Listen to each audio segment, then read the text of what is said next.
Channel അപ്പോൾ ഇന്നത്തെ video ആണ് ഈ പാത്രത്തിലോട്ട് നിരന്ന് വീഴുന്നുള്ളത്. അപ്പോൾ ഇന്നത്തെ വീഡിയോ എന്ന് പറയുന്നത് ഇത് തന്നെയാണ്. ചാമ്പങ്ങ ഉപ്പിലിട്ടതും മുളകും സിറിക്കയും ഒഴിച്ച് തിന്നുന്നതും നല്ല ടേസ്റ്റ് ഉണ്ടായിരുന്നു കേട്ടോ.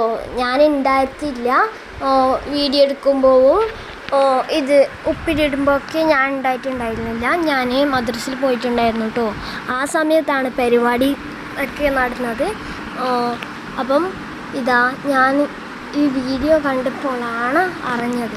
അപ്പം ഞാനിവിടെ എഡിറ്റാക്കിയിട്ട് ഇട്ടാണ്. ഇപ്പം നമ്മൾ കുപ്പിയിലേക്ക് ചാമ്പങ്ങ ഇട്ട് ഉപ്പിട്ട് സിറിക്ക ഒഴിച്ച് നമ്മൾ മൂടി വെച്ചിട്ടോ. ഇനി നമ്മൾ ബാക്കി വന്ന ചാമ്പങ്ങ മുളകിൽ മുക്കിയിട്ട് തിന്നുകയാണ് കേട്ടോ. ഞാൻ ലൈച്ചാണ് തോന്നുന്നത്. ഞാൻ ഉണ്ടായിട്ടാലോ. ഞാൻ വന്നിട്ട് ടേസ്റ്റ് നോക്കി, നല്ല ടേസ്റ്റ് ഉണ്ടായിരുന്നു, സൂപ്പറായിരുന്നു.